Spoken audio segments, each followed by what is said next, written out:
Siempre recuerdo una clase de filosofía donde el profesor nos relató esta historia. En una caverna se encontraban un grupo de hombres, prisioneros de nacimiento, encadenados de forma tal que solo podían mirar hacia el fondo de la cueva. Una hoguera y figuras manipuladas por otros hombres proyectaban en esa pared todo tipo de sombras. Para los prisioneros, las sombras eran la única referencia del mundo exterior.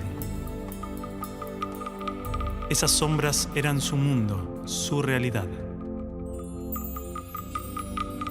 Uno de los prisioneros era liberado y se le permitía ver la realidad entera fuera de la caverna. ¿Qué tanto tiempo le tomaría acostumbrarse al exterior después de toda una vida de encierro? Posiblemente su reacción sería un profundo temor a la realidad. Podría entender lo que era un árbol, el mar, el sol.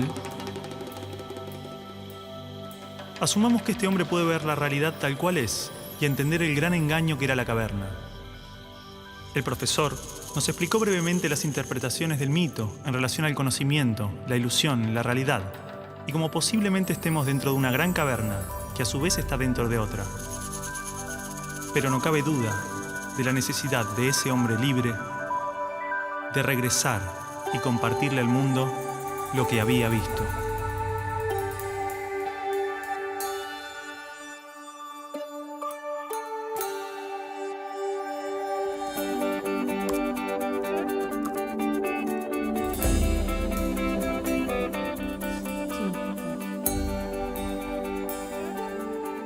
Bueno, y es así como en su 11ª tesis, él llega a la idea de que el filósofo no solo tiene que entender la realidad, sino que tiene que llegar a transformarla. ¿Sí? Medios de comunicación, miles de libros, todos los discursos políticos, organismos internacionales, expertos, filósofos, páginas de internet. Todos coinciden en la importancia de la educación. Se invierte en capacitaciones, mejoras edilicias e investigaciones. Se compran libros, netbooks, pizarras digitales. Se dictan cursos, suben salarios, bajan salarios. Se imitan modelos extranjeros. Todo para mejorar la educación. Esto no evita que haya tantas escuelas como realidades sociales. Escuelas marginales, para pobres, escuelas depósito. Escuelas para obreros, profesionales, escuelas de clase media. Escuelas públicas y privadas. Escuelas para ricos, escuelas de la élite. Gran parte pretende incluir y contener a la mayor cantidad de estudiantes. Muchas otras se concentran en formar trabajadores de diferentes jerarquías. Y solo unas pocas se dedican a los supuestos resultados de excelencia. Más allá de sus diferencias, todas trabajan y aspiran a un ideal de escuela común. ¿Hasta qué punto esta escuela ideal nos ayuda a desarrollarnos individual y colectivamente? ¿Realmente este paradigma educativo busca que las personas tengan una buena calidad de vida y trabajen para la mejora de su comunidad? ¿Hay otro tipo de escuela que lo logre? ¿Hay alguna educación pensada con estos ideales? Esto nos llevó a abrir las puertas de un mundo oculto para muchos de nosotros. Esta película es parte de un proceso que posiblemente no tenga fin, una pregunta que seguramente no tenga respuesta, una búsqueda sobre cuál es la naturaleza del aprendizaje y la educación, qué errores cometimos y principalmente qué ideas nos sirven para seguir buscando, seguir aprendiendo.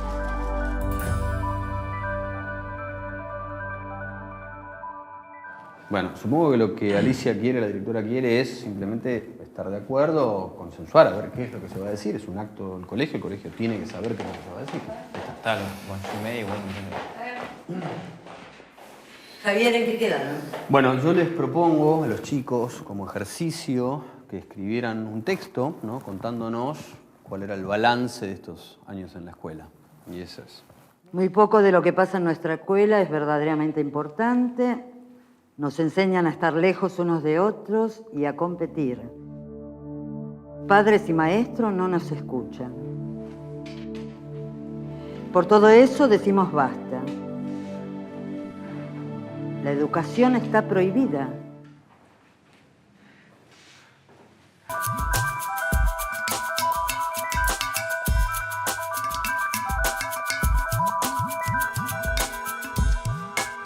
Y el estudiante no aprende después de 12 años a leer comprensivamente, no aprende las operaciones matemáticas, no aprende, en fin, aprende muy poquito.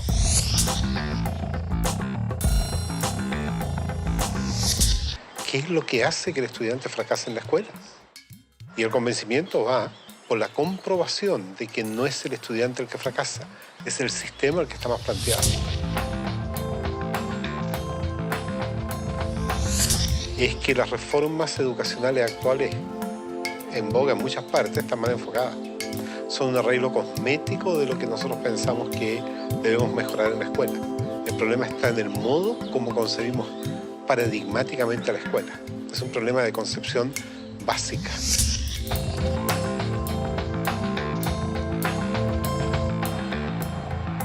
Las escuelas y los colegios de América Latina no son más que espacios de tedio y aburrimiento. Y yo siempre los invito a que pasemos por los colegios para que miremos una caricatura que hay que romper. Y es el maestro en un tablero dictando clases en pleno siglo XXI. Eso no tiene sentido. Una materia estática, una materia que no tiene movimiento, una materia que dice solamente palabras. Yo soy el adulto, yo soy el que les va a dar a ustedes esta información. Esto lo tiene que saber así como está, porque es así. Ustedes son los niños, a callar y obedecer. ¡Silencio! ¡Cállese! ¡Que usted nunca sabe nada! No buscan, por así decir, otro desarrollo que el desarrollo curricular. Están muy centrados en los propios contenidos. Quien no aprende a leer y escribir y calcular, entonces no está educado. No, porque solamente focaliza el trabajo en algunas capacidades, en algunas áreas.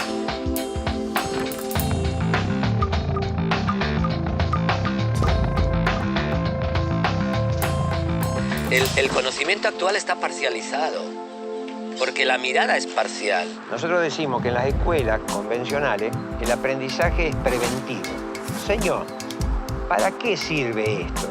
Y la maestra le dice, algún día lo podés necesitar. Pero estos conocimientos hemos visto de que no duran ni prevalecen durante mucho tiempo. Hoy en día los paradigmas están cambiando muy rápido. El conocimiento está cambiando permanentemente.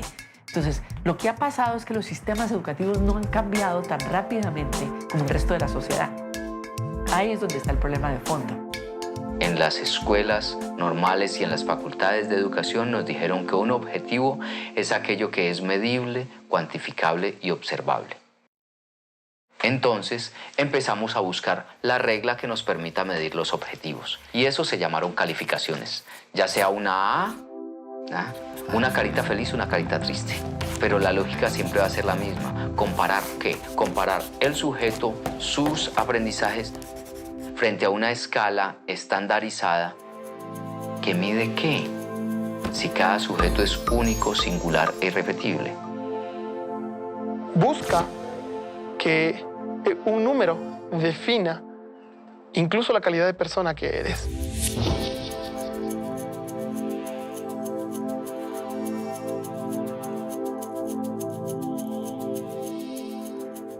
Entonces, por ejemplo, creo conflictos a nivel cognitivo. A ver quién es el primero que realiza, con lo cual unos son ganadores, los otros son perdedores. Cada vez que hay perdedores hay alguien que se siente feo. Era obvio.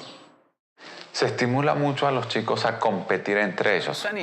Los mejores alumnos tienen reconocimientos, tienen premios. Aquellos niños que no les van bien en los exámenes, se les llama la atención. En muchos casos ni siquiera son tenidos en cuenta. Todo el mundo habla de paz, pero nadie educa para la paz. La gente educa para la competencia y la competencia es el principio de cualquier guerra. En teoría, todas las leyes de educación nos hablan de objetivos de desarrollo humano profundos, valores humanos, cooperación, comunidad, solidaridad, igualdad, libertad, paz, felicidad, y se llenan de palabras hermosas. La realidad es que la estructura básica del sistema promueve justamente los valores opuestos. La competencia, el individualismo, la discriminación, el condicionamiento, la violencia emocional, el materialismo. Cualquier idea que se promueve desde el discurso es incoherente con lo que la estructura sostiene. A ver, a pesar de que la escuela teoriza y discute sobre principios y valores, los discute como contenidos. Si yo vengo de un paradigma fragmentado, donde a mí lo que me interesa es enseñar historia, yo voy a ver cuánto de historia sabe este sujeto después de que yo le hablé de historia y le hice leer un libro de historia. Y para mí ese sujeto terminó. No tiene más nada que ver conmigo. Si ese sujeto sufre o no, viene de buena familia o no, tiene plata o no. Es decir, para el maestro tradicional, lo más fácil es seguir haciendo lo que ha hecho durante muchos años. ¿Usted quiere ser un mediocre toda su vida? O lo que ha aprendido por tradición. Usted ya no es más un nenito de segundo grado. Entonces, el enseñar se convierte simplemente en un proceso de reproducción simbólica. No quiero que huele una mosca. En la Argentina, la inmensa mayoría de los niños en este momento dicen, qué macana, hoy es lunes, tengo que ir otra vez a esa escuela. Pero ese no es el peor de los datos. La inmensa mayoría de los docentes en la Argentina dicen eso mismo. Yo creo que los maestros actuales son hijos de un sistema. No es que el maestro nazca o quiera ser profesor para ser bueno o malo. Es lo que el Estado le permite. ¡Basta! ¡Se quedan sin recreo! Ah, no. No me venga con que tiene problemas en su casa. ¿Cómo hago para educar la emoción de estos niños si en mi terciario de formación docente no me hablaron nunca una palabra de las emociones? Si siguen hablando, los voy a separar, ¿eh?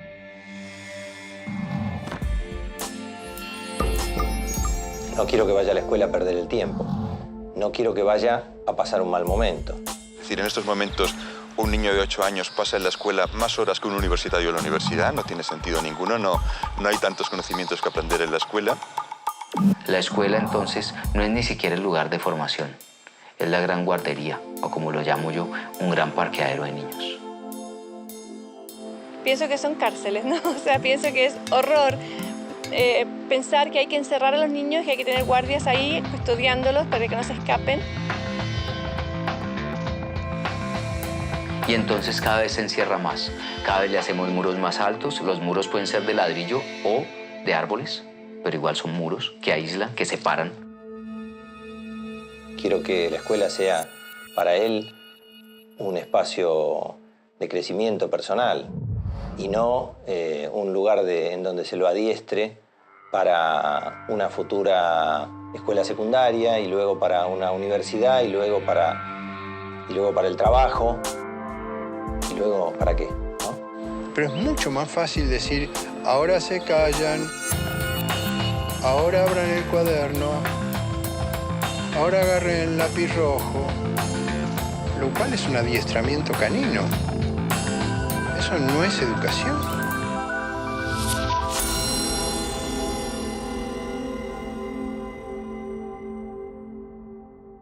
Sí, bueno, en realidad lo que los chicos me dicen es que este texto ellos pensaban leerlo en el acto.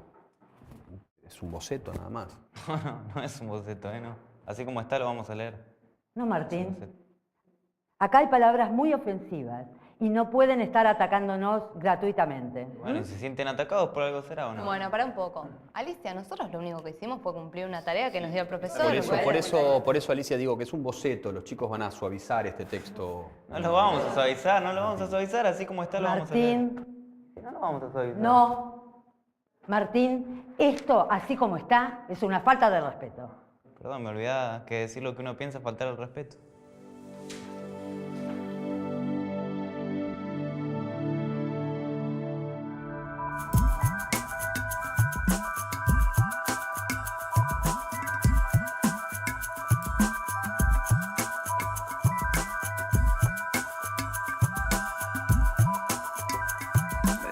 Esto casi no se sabe, pero la educación pública, gratuita y obligatoria fue inventada en algún momento de la historia. Antes no existía. La educación en la antigüedad distaba mucho de lo que hoy entendemos por educación. En Atenas clásica, por ejemplo, no había escuelas. Las primeras academias de Platón eran espacios de reflexión, conversación y experimentación libre. La instrucción obligatoria era cosa de esclavos. Por otro lado, la educación en Esparta era más parecida a una instrucción militar. el Estado se deshacía de quienes no alcanzaban los niveles esperados. Había clases obligatorias, fuertes castigos y modelamiento de la conducta a través del dolor y el sufrimiento. Antiguamente la educación estaba en manos de la Iglesia Católica, por lo menos en el mundo cristiano occidental. Y fue recién en el siglo XVIII, en una época de la historia que se llama despotismo ilustrado, seguramente lo escucharon en el colegio, en donde se creó el concepto de educación pública, gratuita y obligatoria. La escuela como la conocemos nace a fines del siglo XVIII y principios del siglo XIX en Prusia. Con el fin de evitar las revoluciones que sucedían en Francia, los monarcas incluyeron algunos principios de la Ilustración para satisfacer al pueblo, pero manteniendo el régimen absolutista. La escuela prusiana se basaba en una fuerte división de clases y castas. Su estructura, heredera del modelo espartano, fomentaba la disciplina, la obediencia y el régimen autoritario. ¿Qué buscaban estos déspotas ilustrados? Un pueblo dócil, obediente, y que se pudiera preparar para las guerras que hubieron en esa época entre todas las naciones que estaban naciendo. Por ejemplo, Catalina la Grande de Rusia llamó a los enciclopedistas franceses a preparar esto mismo. Diderot, uno de los más famosos, estuvo allí para armar este paquete, ¿sí?, formador, no de ciudadanos, sino que de obedientes súbditos de estos estados. Las noticias del exitoso modelo educativo viajaron rápido, y en pocos años, educadores de América y Europa visitaban Prusia para capacitarse. Con el paso del tiempo, el modelo se expandió a nivel internacional. Muchos países importaron la escuela moderna con el discurso del acceso a la educación para todos, elevando la bandera de la igualdad, cuando justamente la esencia misma del sistema provenía del despotismo, buscando perpetuar los modelos elitistas y la división de clases. Ese es el origen de la educación pública. Fíjense ustedes que Napoleón, un poco posterior, y enemigo jurado de todos estos déspotas, hizo lo mismo. Él lo decía con todas sus letras. Yo quiero formar un cuerpo docente para poder dirigir el parecer de los franceses. ¿Se entiende? Él lo tiene claro. Y eso opera, se sepa o no se sepa, hasta el día de hoy. La escuela nace en un mundo positivista regido por una economía industrial. Por lo tanto, busca obtener los mayores resultados observables con el menor esfuerzo e inversión posible, aplicando fórmulas científicas y leyes generales. La escuela era la respuesta ideal a la necesidad de trabajadores, y los mismos empresarios industriales del siglo XIX fueron quienes financiaron la escolarización obligatoria a través de sus fundaciones. ¿Dónde coloco los hijos de estas personas para que puedan trabajar? ¿Cómo educamos en que aprendan a leer? ¿Cómo creamos obreros inteligentes? La educación sigue siendo lo mismo, una herramienta para formar trabajadores útil al sistema y una herramienta útil para que la cultura permanezca siempre igual y siempre se repita, lo cual es conservar la estructura actual de la sociedad. La escuela se complementó con investigaciones sobre el control de la conducta, propuestas de utopías sociales y hasta teorías de superioridad racial. No es de extrañar que los primeros estados con el sistema prusiano o similar fueran con el paso de las generaciones focos de xenofobia y nacionalismo extremo. El modelo de producción industrial en cadena de montaje era perfecto para la escuela. La educación de un niño era comparable a la manufactura de un producto. Por lo tanto, requería una serie de pasos determinados en un orden específico, separando a los niños por generaciones en grados escolares.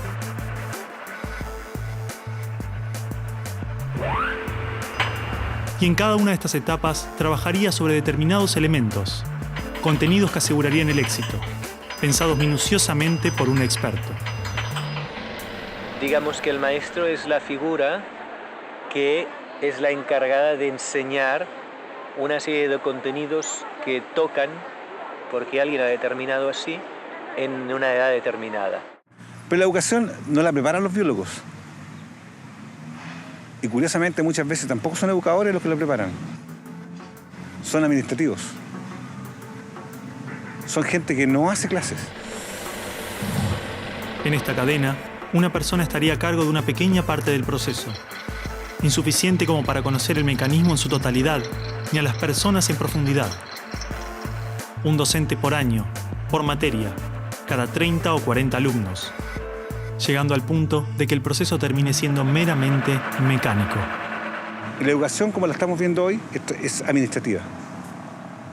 Hay alumnos que llegan, profesores que hacen clase, alumnos que se van, profesores que se van y al día siguiente se repite el ciclo.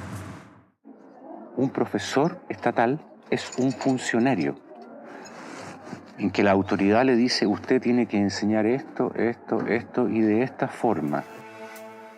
Porque hay que repetírselo a demasiados niños con un profesor de demasiadas horas de clase y con pocas horas de atención de alumnos en forma privada.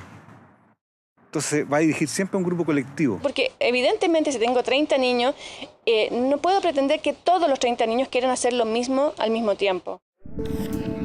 Este sistema de cadena de montaje, que nace con el taylorismo, fue aplicado tanto en la industria, la escuela y el ejército de diferentes países y culturas de Occidente.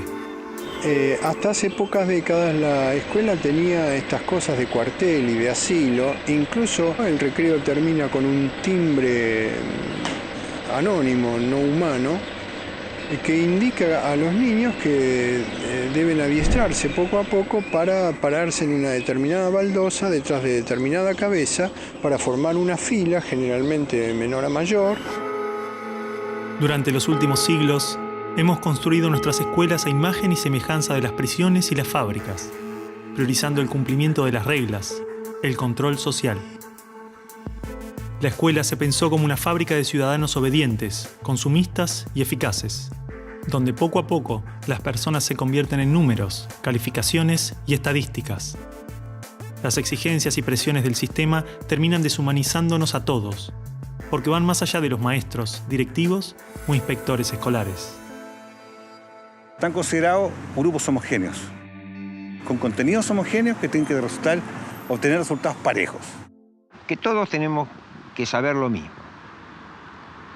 A pesar de que los adultos no sabemos todo lo mismo, a pesar de que no nos dedicamos todo a lo mismo, en las escuelas todos tienen que querer hacer lo mismo y hacerlo igualmente bien.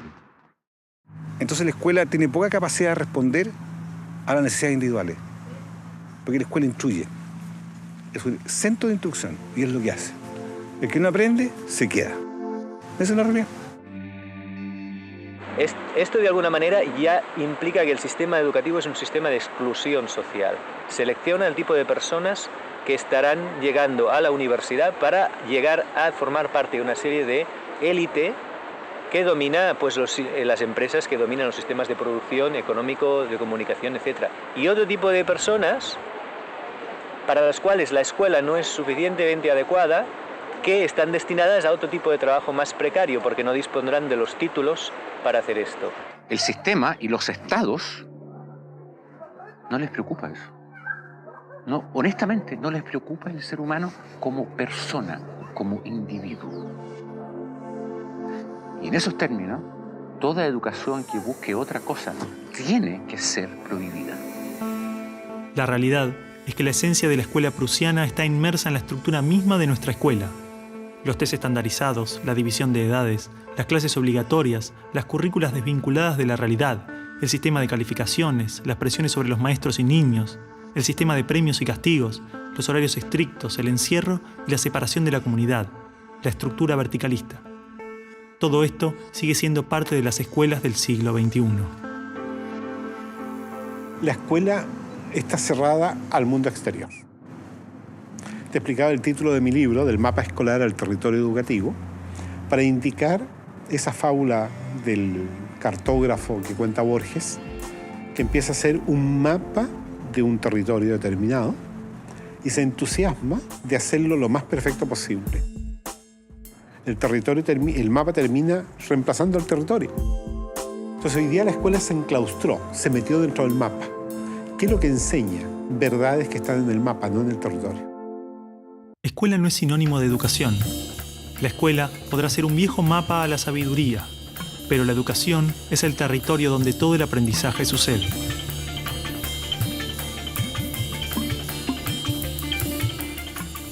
¿Qué es una buena educación? Lograr que la mayor cantidad de niños atraviesen los estándares de calidad, que obtengan herramientas y conocimientos que no les interesan para superar barreras que otros les imponen. ¿No era el objetivo de la educación lograr una buena calidad de vida? Olvidemos por un momento todo lo que sabemos sobre educación, toda nuestra forma de entender la escuela, todo lo que nos han dicho que debemos aprender en la vida y lo que debemos enseñarle a nuestros hijos. Empezar a ver cada cosa, a revisarla como si nunca la hubiéramos visto. O sea, cada acción, cada actitud, cada costumbre. Si no estuviéramos haciendo las cosas como las estamos haciendo porque siempre las hicimos así, ¿cómo las haríamos hoy? ¿No? Es como sacudirse la cabeza y decir, bueno, empezamos de nuevo.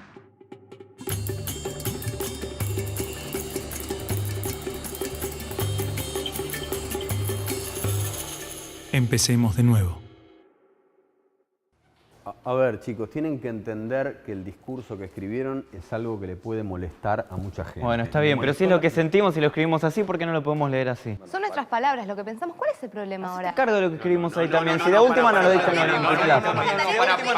Pará un poco, Martín, porque te conozco. Te molesta todo en esta escuela. Te molesto yo, te molestan los profesores, te conozco bien. No, Entonces, vos pará. a mí no me conocés. Sí, te conozco. No, no me conocés.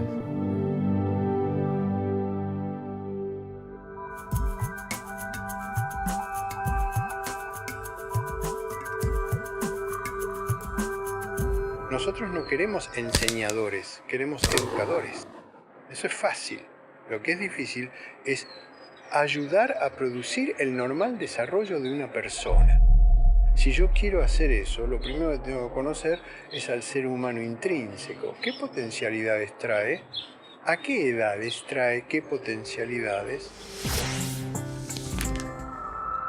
Pero no sigue al niño, no está observando al niño.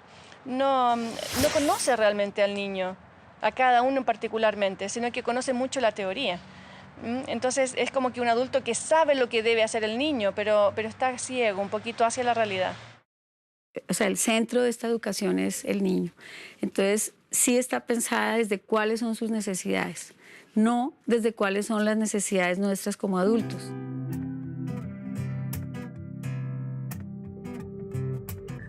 Los chicos desde que nacen con esa capacidad de crear. Son creativos y observadores y curiosos. Y en la escuela pueden pasar dos cosas: que se acompañe ese proceso y se propicien actividades para desarrollar esa capacidad, o se la frustre. De hecho, podríamos caracterizar que el ser humano propende a aprender. Incluso podemos decir más todavía, no es ningún mérito del ser humano aprender. Más todavía, es que no puede no aprender. Tú lo ves, él todo el tiempo te está preguntando, ¿y esto por qué? ¿Y esto por qué? ¿Y esto por qué? No es que uno tenga que inculcarle a él las ganas de preguntar, él lo tiene en su esencia. ¿Ya? Basta que tenga órganos sensoriales y percibe, ¿no es verdad? Basta que tenga su cerebro y piensa y razona, e imagina, crea, fantasea.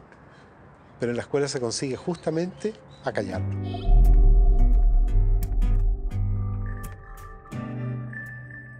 De esta manera, si te fijas, cada vez, a medida que van creciendo los niños, van perdiendo su curiosidad y sus ganas de aprender. Un niño de 12 años difícilmente cuando sale de la escuela toma un libro. Son los mínimos los que hacen estos.